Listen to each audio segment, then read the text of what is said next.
Hello and welcome to a brand new Nerds United on YouTube, first of 2021. My name is Greg Mahochko. I am your host. Joining me as always is the co-host of the year, Mike Luther. Hi, Mike. Hello, sir. How are you? I'm doing well. I actually knew that the direction I needed to point, and then I pointed mistakenly the wrong way. So I know for a fact you're over here until Josh watches the video, or you'll watch the video first and you'll say, no, I was over there the whole time. Yeah, that's all right. So as I mentioned, this is January 2nd, 2021. We made it. We got out of 2020 alive and relatively unscathed, perhaps. Yeah. Okay. That's not in my head.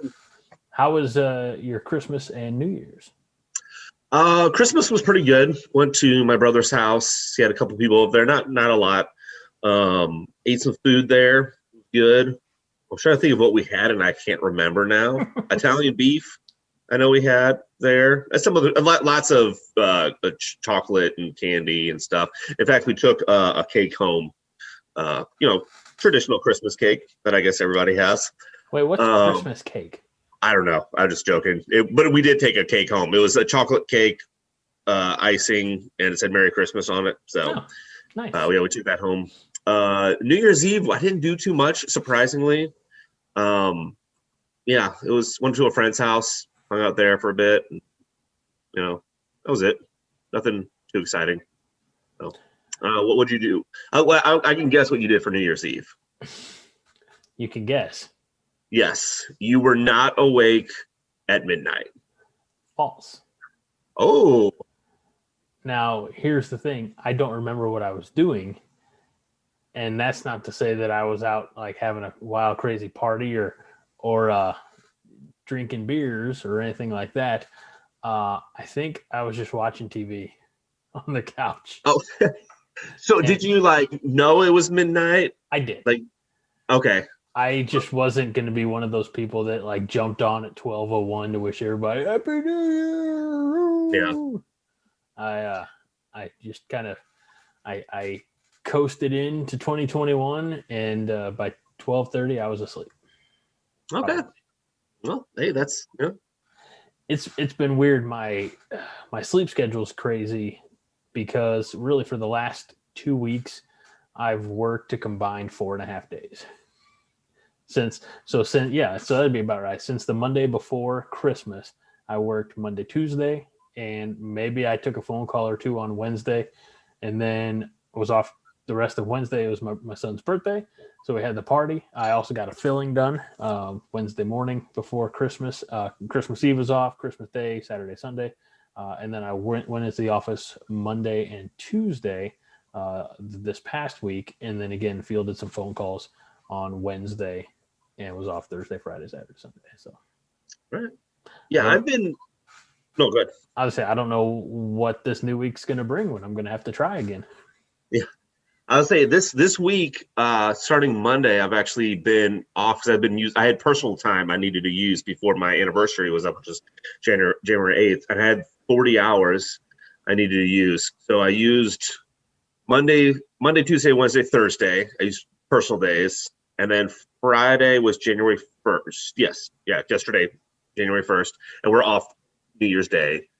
So I didn't have to use the time then. So I'll be off this Monday as well. So, but it was weird because I took that vacation time. And then at the same time, Nolan was with his mom, So I'm just here by myself for a week, not having to work. Yeah. I played a lot of video games. You would think I would have read some comics, but I didn't. I mean, I waited till today to finish the comic we're going to talk about here in a bit. But I did technically read a lot of. You have HBO Max. I know you do, obviously. Have you ever watched The Vow? It's a documentary. Dude, you got to watch it.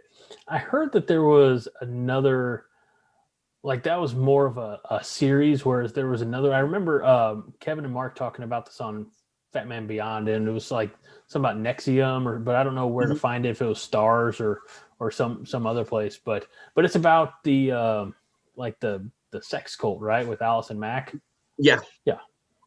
Yeah, no, it is a series.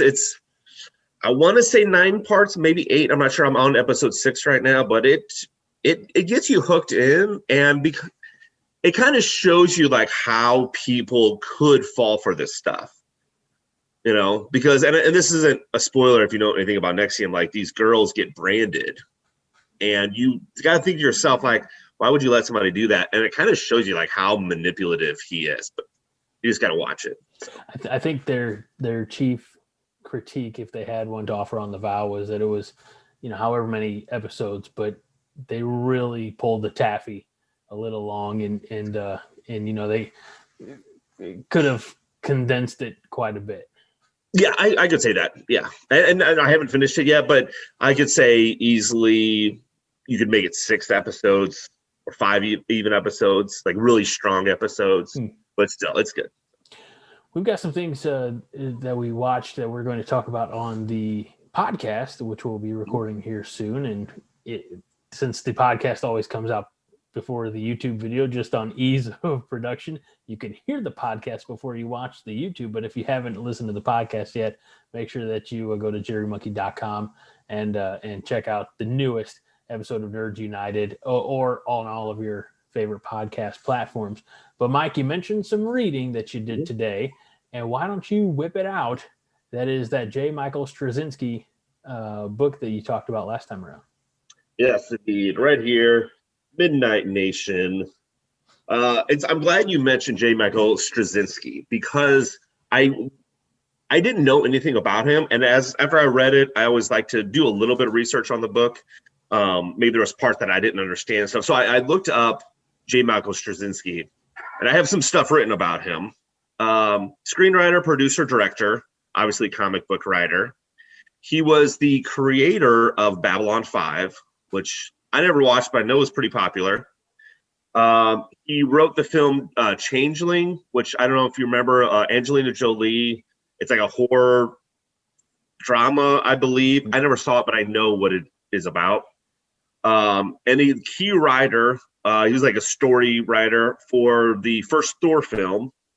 He makes a cameo in there too. I don't know where, but he does apparently. This is according to Wikipedia. I wonder if he would have been. You said the first Thor movie. Yeah. So I wonder if he would have been, like similar to Stan Lee's cameo, where they're all, like the group of rednecks trying to pull the hammer out of the pit.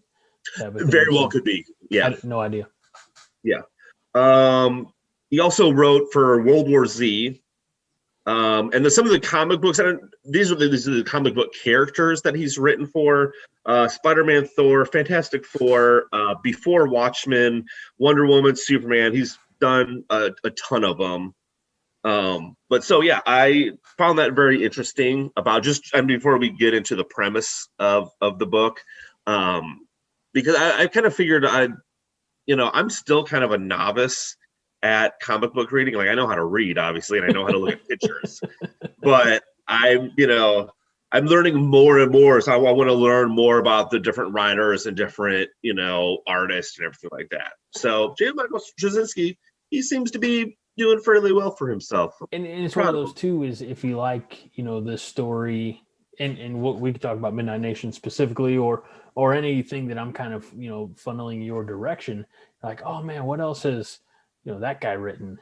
Oh, boom, there's, Comic Vine or, Google, and you can just pull up exactly everything that they've done. And if it's a character that you already have some attachment to, like a Spider-Man or something like that, or Flash, then you have the opportunity to say, oh, and then, say that it's a nice, the internet's is a deep dark hellhole, we all know, but it does have some glimmers of hope, and that is connecting fans with like points of contact of characters that they like, and writers or artists that they also are a fan of. It's same with me with like Alex Ross, who has done, obviously we all know, like Kingdom Come and Marvels and things like that, but some other books as well. In fact, I think it's a book that I don't have directly in front of me. It's upstairs, but I know you've seen a few of the portions of some of that DC stuff that he did with like the Justice League, things like that. So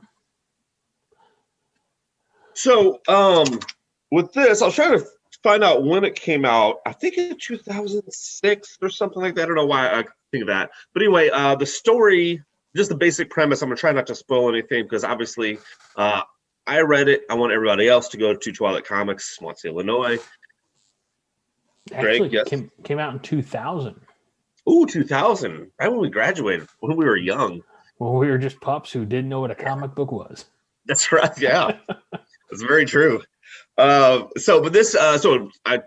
2000, I say it takes place modern day because it's not in the 50s or in the future or anything like that. Anyway, you have Detective David Gray, and he is chasing somebody, I believe, and he ends up getting shot. And he also sees these, I call them demons, but somewhere else I read they're goblins, weird creatures, kind of humanoid, but have weird markings all over their face. I should probably have had this ready. Okay, I'll just show you a page, and if it spoils anything, I'm sorry. Those little creatures right there. Oh, yeah. So anyway, he gets shot, and I don't know how to say it's not like he says he dies, but he falls in between the cracks. He goes in between worlds. And this world's, they talk about how there's lost souls or forgotten people in there. And he can see other people, but they can't see him. And I can't remember if he can interact with them or not. But anyway, he meets this lady, and this lady essentially says that your soul's been taken by this guy, and you need to retrieve it.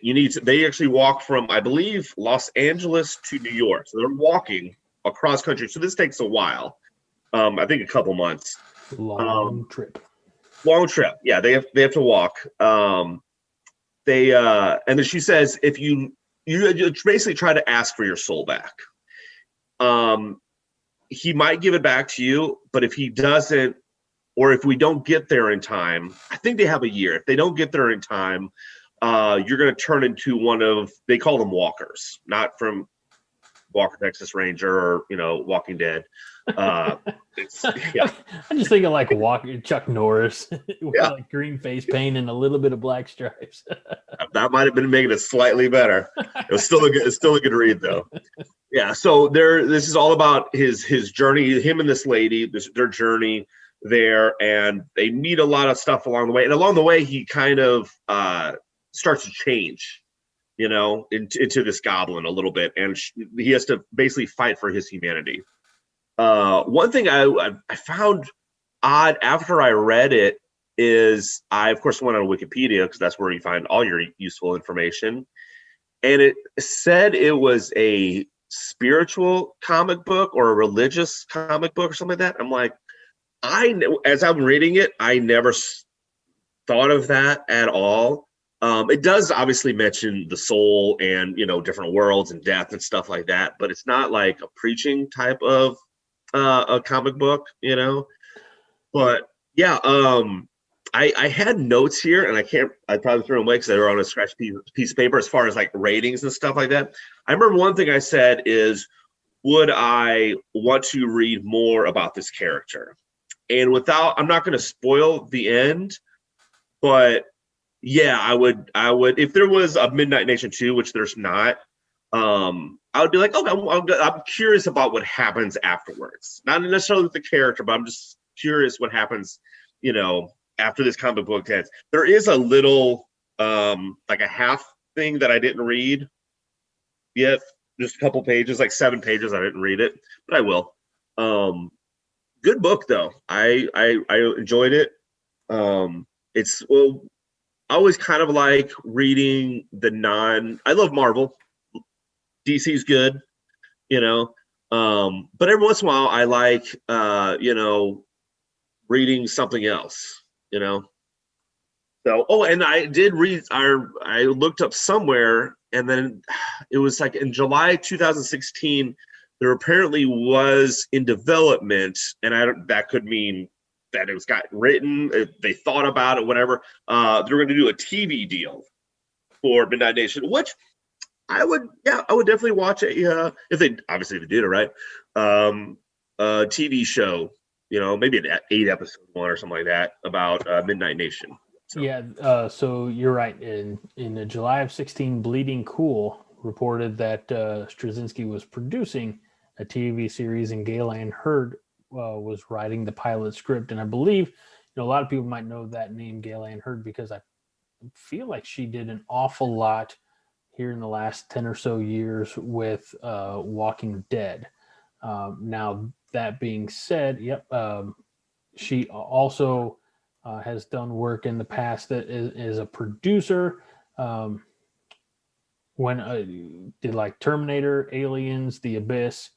So she's been. I say this without trying to sound weird, but she's been around for a while and has a long and storied career.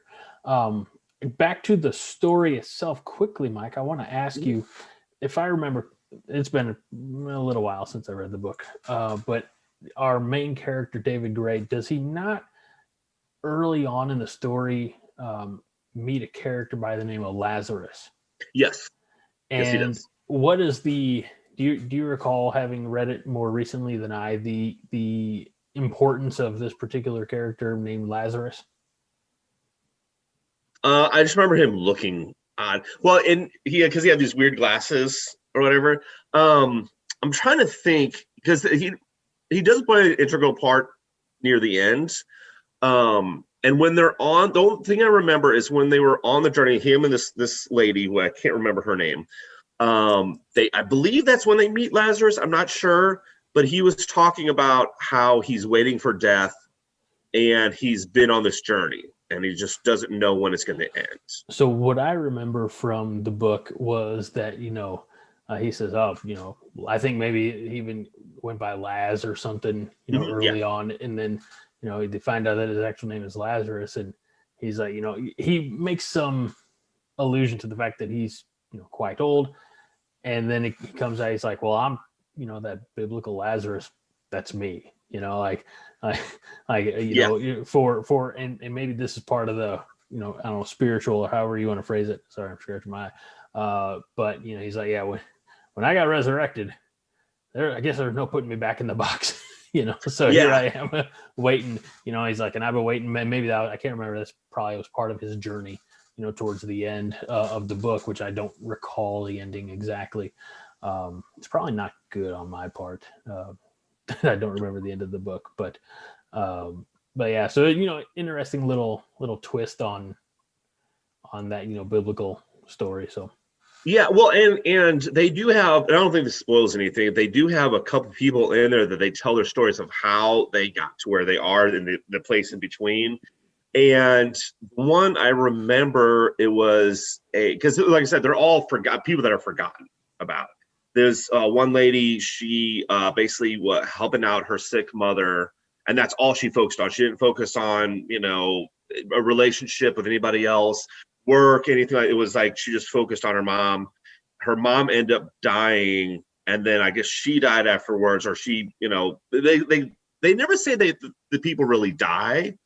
I think they do, but she basically, they always say falls in between the cracks. So it's because she had nobody else. There was nobody else that was looking after her, or no connection with anybody else.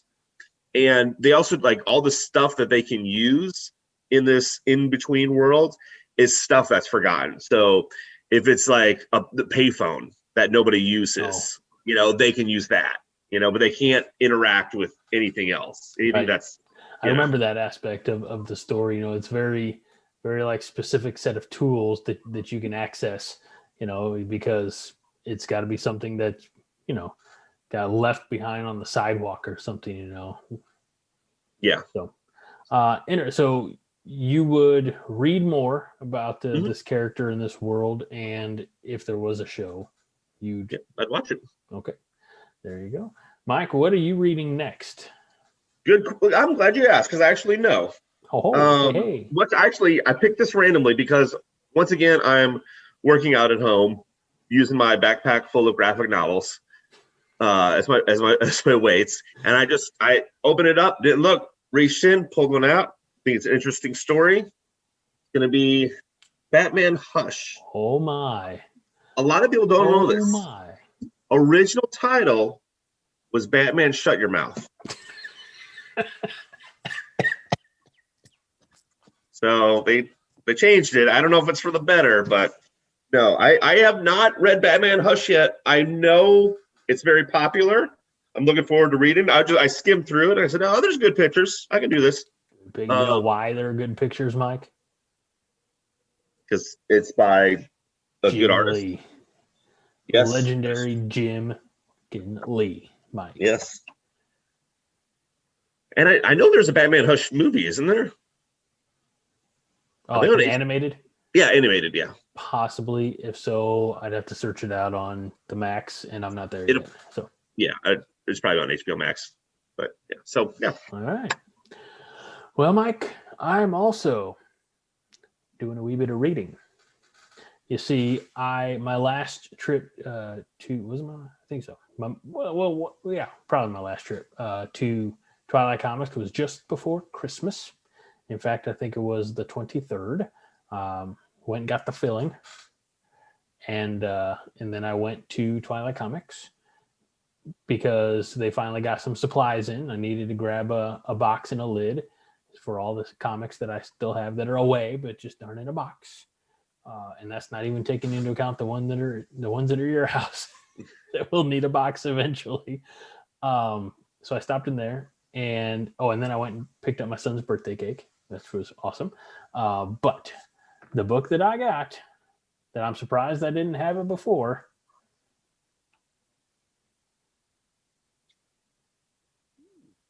Green Lantern. Were they about to throw it away? No, this was on the shelf in plastic. They had a couple more.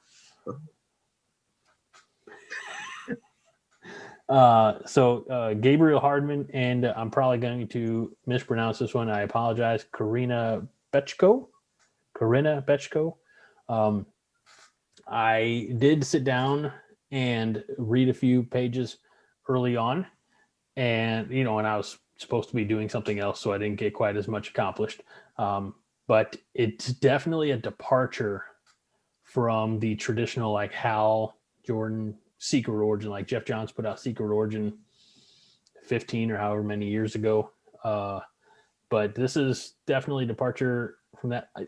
You can kind of almost tell just by the cover alone, which I'll pull back here for reference, in that even though he has the ring, Hal Jordan does, he's already a spaceman before he ever has the ring. So it's a different take. I'm excited. I think I'm to the point where he just acquired the power ring. So it's gonna be. I think it should be pretty cool.